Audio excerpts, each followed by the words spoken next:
Unless we build it now. It's the future, y'all. It's the future. There ain't no future unless we build it now. United States, Africa, we salute ya.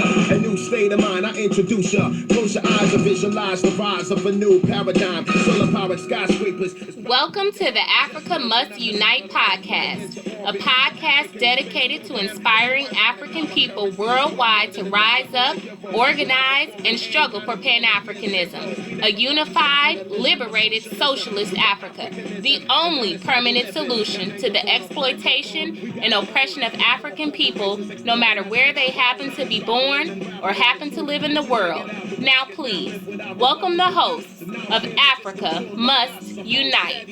Africa's future is now, so get ready.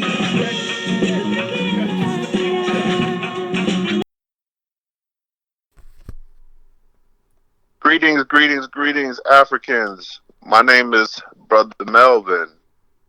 And I'm Brother. I'm sorry, go ahead. And I'm Brother Neil.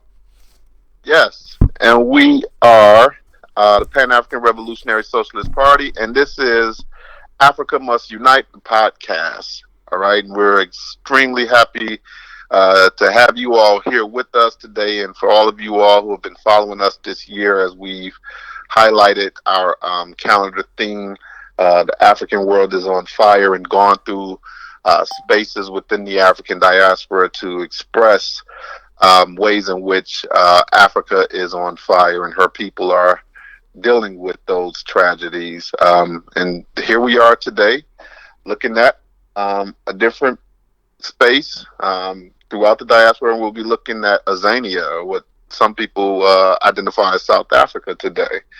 But like we do at this time, at the beginning of our podcast, we want to talk about this month and some historical moments that we have in August. August is filled with a lot of historical dates, so we'll try to get through some of these dates. So beginning on August 2nd, Marcus Garvey presides over the 8th UNIA convention in Toronto in 1938. On August 3rd, Edward Blyden, Pan-African giant, was born in 1832. On August 5th, with the help of the CIA, Nelson Mandela was captured after 17 months of organizing underground in 1962. On August 9th, we recognize International Day of Solidarity with the women of South Africa and Namibia. And on this date, over 20,000 African women on Women's Day protested against past laws in South Africa in 1956. On August 10th, Josina Michel, guerrilla organizer of Mozambique's Frelimos Women's Wing, was born in 1945. On August 11th, we recognize Africans in the U.S. set the city of Watts, California ablaze in protest against the racist capitalist system in 1965. That was the Watts riots. On August 13th, Fidel Castro, president of Cuba, was born in 1926. August 17th, big day for us. The Honorable Marcus Garvey, co-founder of the Universal Negro Improvement Association, was born in Jamaica in 1887. August 18th, Steve Biko, leader of the Black Consciousness Movement of Azania, was arrested in 1977.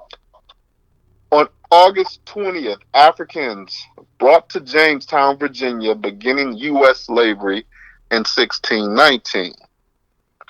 On August 27th, W.E.B. Du Bois, the great Pan-Africanist, died in Accra, Ghana in 1963. And then finally, on August 28th, Emmett Till, 14-year-old African, brutally tortured and murdered in Mississippi on this date in 1955.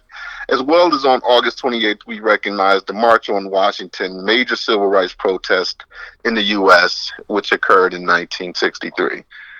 So those were some dates to remember for the month of August. In this month of August, our calendar is devoted to Azania, or as we say, some people know as South Africa.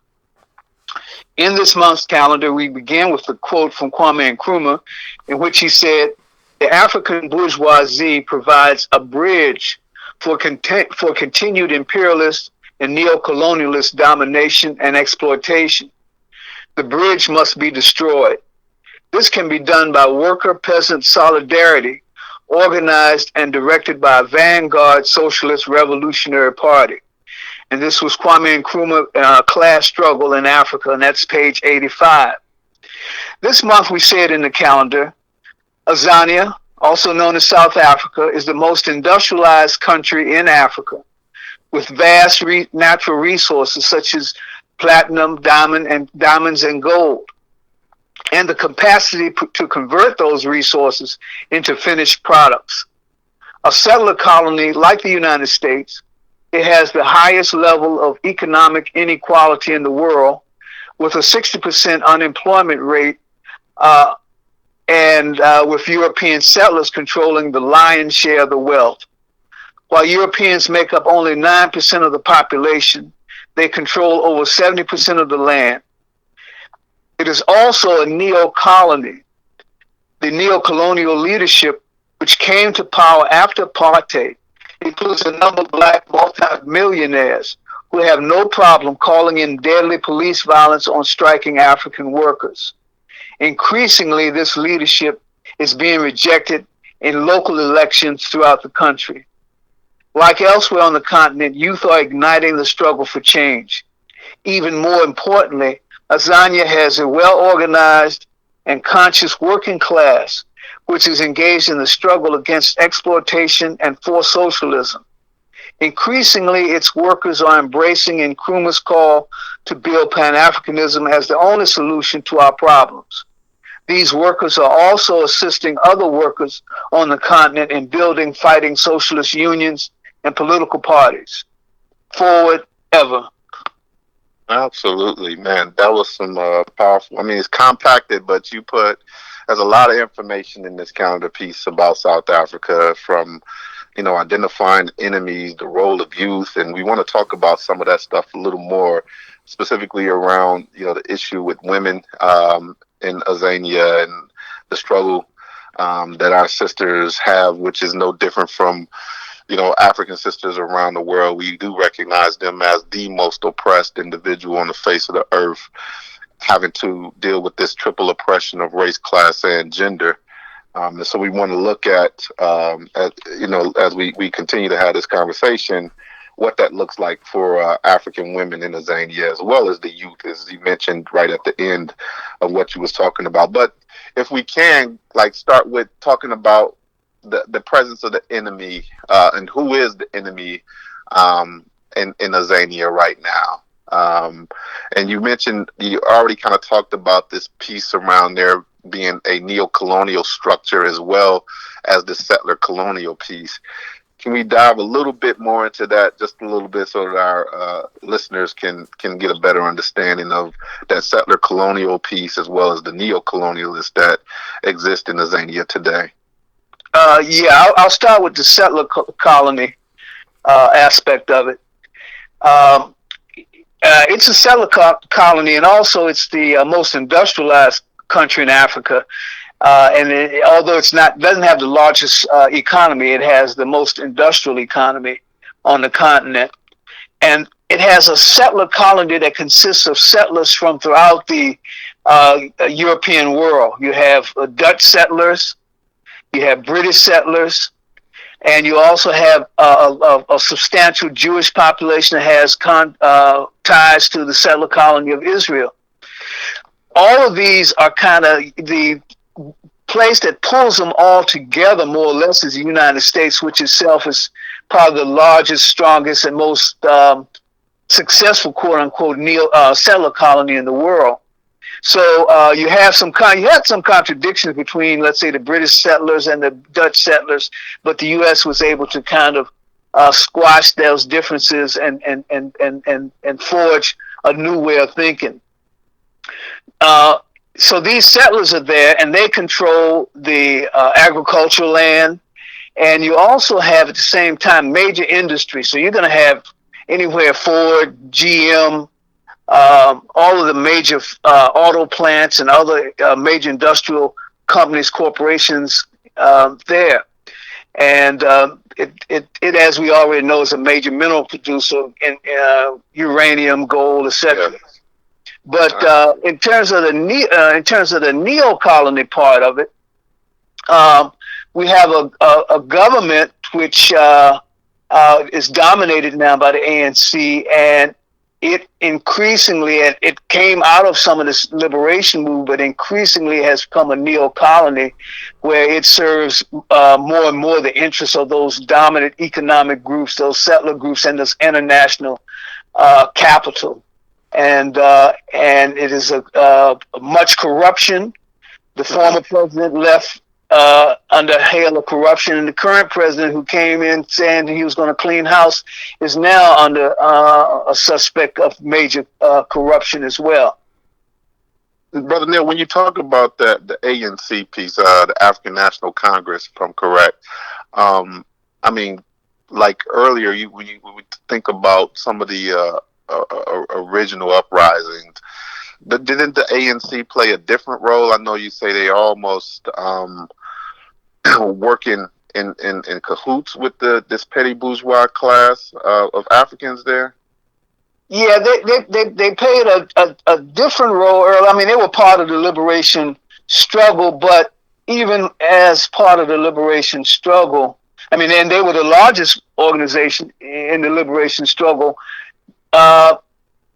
They tended to downplay the settler reality of the country, and they didn't develop a self-reliant movement. They were reliant upon the resources of the Soviet Union at that time and other organizations. And when the Soviet Union decided that it was no longer going to be socialist, then they didn't have that ideological orientation that was going to allow them to go and become self-reliant.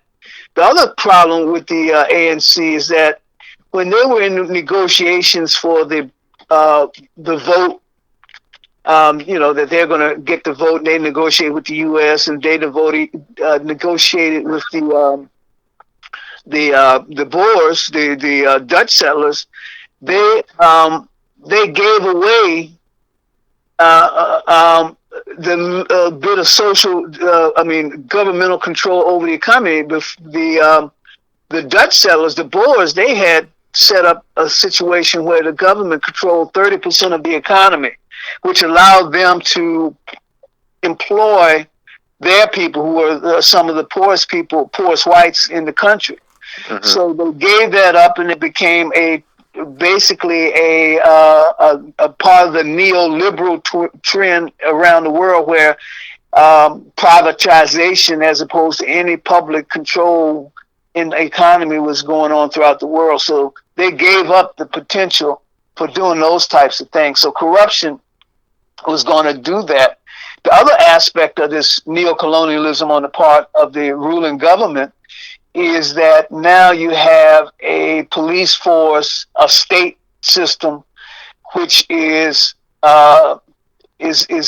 just as rough and tough in many ways on Africans as before. So in the old apartheid system, the thing that galvanized world opinion was the passbook strike led by the PAC, the Pan-Africanist Congress of Azania, actually, in which those strikers were just shot down by police.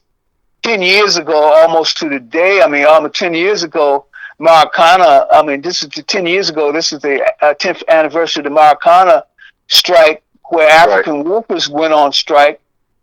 And here you have the current president, who was not president then, actually was calling in the police, and they shot down dozens of workers.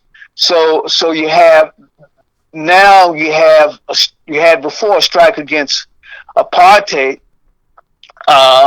which was kind of what they call separateness, where you had things sort of like segregation that we have in this country, much deeper. And then you have now you have this state in the hands of a new group of people who are condemning worker strikes. And routinely, worker organizations, I mean, union organizers are assassinated, local community organizers assassinated, sometime openly by the state, sometime by shadowy organizations connected either to corporations or somehow to the state itself. So that's a good point. I want to talk a little bit more about that. I know in the calendar piece you talked about the 9% that controls all, what, like 70% of the land, and it was it 80% of the economy and that kind of thing. So you talked about this piece around the privatization and who controls the means and mode of production over there, and then the impact that that have on youth. I know you talked about unemployment being a significant struggle in Azania right now, where I believe they're close to what 60% unemployment rate there. About 60% unemployment rate, and there's been no land reform. I mean, South Africa has a major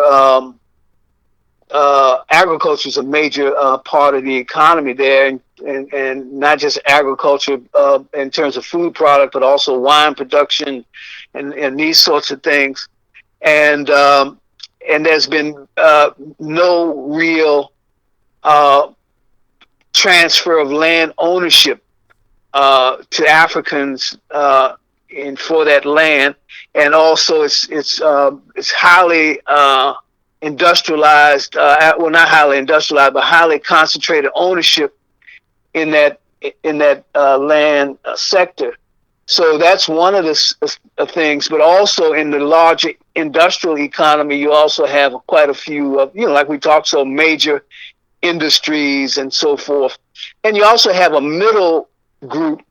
The British always like to bring in a middle group, and often these were, that would be like a buffer between them and the people that they were oppressing. So in the form of Azania, they would bring in folks from India and so forth. And so you have a major population there which controls some of the medium-sized business, sometimes bigger businesses, and you have a split there as well with some of the Indian population going over to the side of the ruling class, and some on the side of the people. So you have all of that as part of the kind of that structure in the economy itself. So this is where we are in terms of, now there's been some changes in the economy similar to what's going on in the United States and other parts of the world, industrial parts of the world, in that before the end of what some people call petty apartheid, in Azania, you had most Africans, a large number of Africans were in the industrial sector where you could go and work in a factory, right? And you didn't have a lot of education. Mm-hmm. Since then, what's happening is that the factory industrial employment has gone down, and it's been increasingly automated and whatnot. And at the same time, there's been a growth in some of these jobs in the other sector, in the middle class kind of sector. So the Africans who have a fair amount of education and so forth have found openings. So the African petty bourgeoisie is benefiting from some degree, having positions in the government and in this opening sector in the private economy, private sector. But the African working class is being squeezed. Now, even when you talk about that class, African class being squeezed, right? If we look at the African woman, she still lags behind even the African male in terms of her pay, right? In those sectors, and there's still a sort of a dominance of African women working in these private spaces where they're housemaids for the those settler European women that are over there as well. So just kind of going to that point around the impact that the economic structure has on the African, but specifically the African female. So looking at that sort of external enemy, which we were just talking about, the ruling capitalist class, but also there is I think we could argue the internal enemy, some of these notions, these ideas of masculinity that Right. has impacted, the relationship between African men and African women, particularly when we talk about the high incidence of rape and these sexual assaults. Can you talk a little bit about what we're seeing there in those spaces? Yeah, yeah. You see, like you've already pointed out, in the economic sector, African women are still a very large proportion, maybe the largest proportion, are in these maid type of jobs, which are don't pay very much, and you tend not to have much control over your life in those situations. And in the other sectors, there's lower pay. There's been a little improvement, but there's lower pay for women than men because of patriarchal, some sort of traditional, some reinforced by the nature of the economy, by the capitalist economy, means that if you're a female-headed household, you have less access to resources, and then there's this. The only thing that's been offered is what they call micro lending stuff. This and where you give people a little money and they can buy a sewing machine maybe, or buy chicken and sell eggs or whatever. But what happens if everybody's doing that same thing? All you do is set up more competition for these small micro businesses, and because everybody's competing for these micro businesses, you make even less money. You compound all of that with the fact that there's increasingly with this especially you compound all of that with this economic contraction, and you have more and more violence against women, physical violence, sexual violence, and you remember that in the area, in the region, you have some of the highest level of HIV and AIDS in the world. And so that continues to be part of it. And you even had some rituals where people would consider maybe forms of rape and of young girls as a way of curing AIDS and HIV and all these other kinds of things. So that becomes a real a problem in Azania. So that is definitely a major aspect. On the other hand, we see, and in the same way, you also see youth being a major exploited group.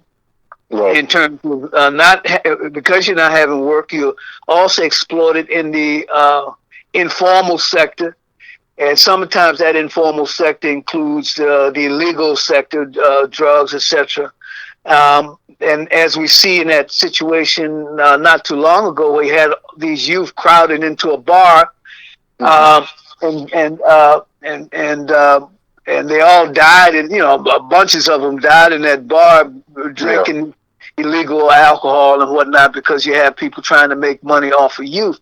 So again, in this situation where you have all of that wealth and potential wealth in an area, all handed over to just a narrow sector, and everyone else is increasingly squeezed. Either people begin to organize to collectively to fight their way out of it, or people begin to eat themselves up and begin to prey on each other as part of that squeeze goes down. So that's much of what we see in South Africa today. Yeah. So even South Africa also have a rich history of resistance to oppression as well. What can we talk about?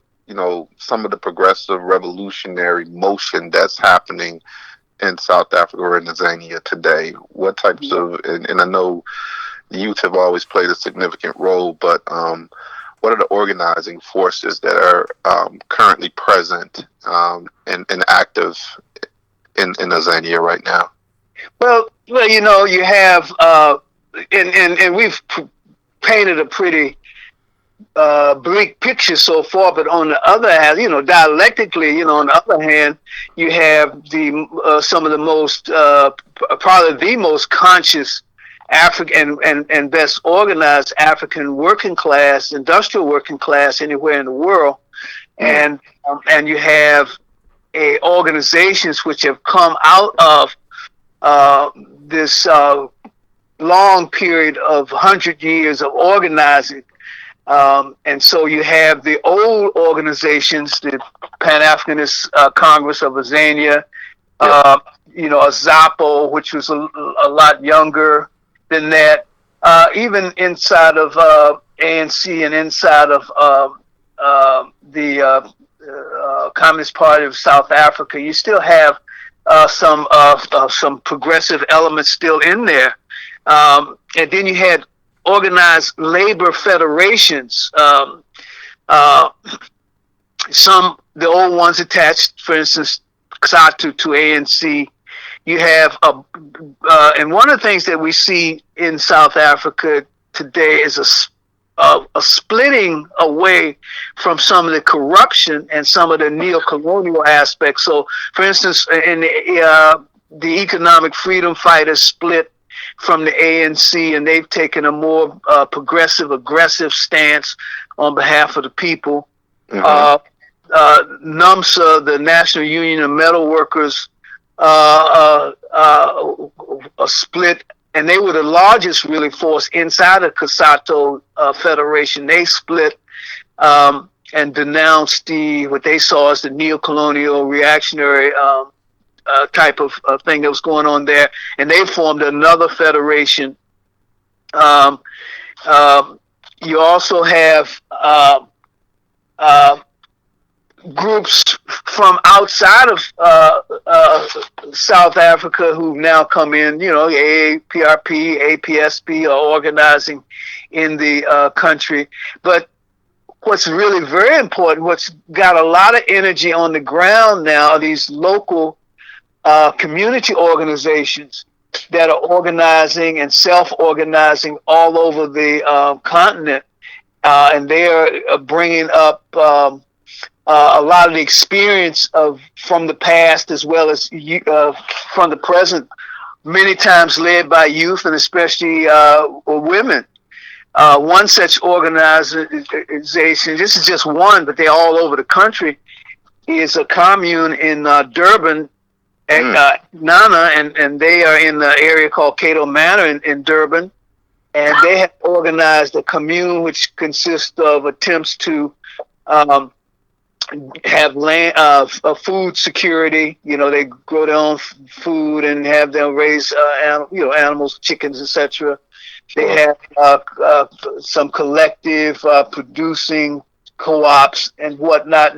They have a ideological school, Frantz Fanon School, and they have looked at the fact that they might not survive. You have young people who are being their leadership is being killed, and when someone is killed, they just name a project after them. So once you have died, giving your life over to the struggle, and one of their slogans is socialism or death. Once you've given your life over to the struggle, then you're memorialized by some of the work that's going on. So, and we're just naming this because it's only one of many all across the South Africa that we have young people, women, workers organizing, taking land, taking urban land. We also have rural workers self-organizing in many instances. And you also have an attempt by many of these local organizations to form unity. So this idea of a unity, a unified movement. And many of the people who are involved in this are not only like local organizers, not only like socialists and whatnot, but they're also increasingly Pan-Africanists, because what is becoming clear, and what has always been clear to organizations like PAC, ZAPO, there's an organization out of ZAPO that grew out of ZAPO, um, Socialist Party of Azania. What has been clear for a long time among many of those types of organizations that uh, Pan Africanism is necessary, and it's a requirement, for going forward. Even built into the limited movement for democratic rights, which occurred, in the 80s and 90s and so forth, was the fact that you had so much assistance from the what was called the frontline states. They formed something called SADC, Southern African Development Corp, and they do some things that's very progressive in terms Right. of economic assistance to each other and so forth. But we actually increasingly it's understood that without a unification of Africa, Yes. in a way that you can really finally get rid of these old blood sucking settlers and blood sucking people like the United States, which is kind of behind the scenes running the puppet show, as well as the puppets who are being run in the puppet show. Until we are able to, we need to unify in order to have the organization of the resources and our people's energy and might to resist any kind of other involvement by outsiders who want to subdue us. Yeah, I think you make some very important critical points, about some of the revolutionary forces that exist there today. Socialists die. Some of the commune sort of structure that's coming out, where people are, um, you know, taking that position where they're attempting to liberate land for themselves and utilize those resources. But if we were to think about our organization, the Pan African Revolutionary Socialist Party, we're a small organization spread throughout the U.S. mainly, but there's still a role for us to play in talking about Azania, as well as other places throughout the African diaspora that's currently on fire. And I mean, I know we're highlighting Azania, but what role do we play as a small organization, as a small Pan African revolutionary organization, in helping to bring about that sort of permanent solution that's able to address, the concerns for Africans, no matter where she is throughout the world? Yeah, I think we need to do what we can in terms of first promoting the ideological political education struggle around the necessity of Pan-Africanism, and we define it clearly as the total liberation and unification of Africa under scientific socialist economic and political system. So to push that forward, and also to promote at all times the unity of our forces. We call it, Nkrumah called it something called the AACPC, the All African Committee for Political Coordination, and so that's a pretty big toothy name, but regardless of what name it's called, we need to have some force wherever we are, but especially around the world, which can unify our movement strategically, where everyone can play a role in the overall movement towards success, which we define as Pan-Africanism. And lastly, and well, not just lastly, but also ourselves to organize among those sectors, youth, women, workers, uh, and students, because we didn't mention this, but students right now playing a major role. And when I say students, I'm talking elementary, high school, as well as university students are playing a major Sure. role in Azania now in terms of raising up some critical, some of these very critical issues. So I think we can begin to organize, make connections whenever we can, but to put the information out as far and as wide as possible. And Awesome. also to do the kind of, when we do our study, do our political education and work, connect the current realities in the world, such as here in Azania, such as all of these um, areas that we have spotlighted in this year's calendar. And I want to let our listeners know that we'll be, in a few months we'll have the next calendar out, so be prepared for that Yes. one as well. But to spotlight the relationship to what's happening on the ground wherever we are, um, to this overall struggle for Pan Africanism. Absolutely.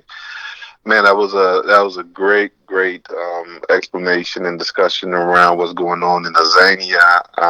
I hope our listeners are able to, take pieces that was discussed. If there's some further research that you might want to engage in, we invite you all to look and research some more of the information around what's going on currently, not only in Azania but throughout the African world. And like Brother Neil said, all throughout, we are getting prepared to, for production of our next year's calendar and everything. But we still have several months left in 2022. So all throughout, the rest of 2022, and at times with the help of invited guests, our focus will be on this theme that we were just talking about. The African world is on fire, where we'll highlight the current reality of many places throughout the African world, from Libya to Ethiopia, from the Congo to Azania, like we were just discussing, from Haiti to Brazil, and even these United Snakes. So join us next month when we will discuss the African world is on fire, and we'll be looking at Brazil. Yeah, meanwhile, visit our website, panafricanrevolutionarysocialistparty.org. Email us at panafricanrsp@gmail.com. Like us on soundcloud.com and visit us on YouTube. Leave comments on www.facebook.com/Pan-African Socialist. Remember, organization is the key. Join us, the Pan-African Revolutionary Socialist Party, or some other revolutionary Pan-African socialist organization. A union of African socialist states is on the horizon. Absolutely. Forwards ever. Backwards never.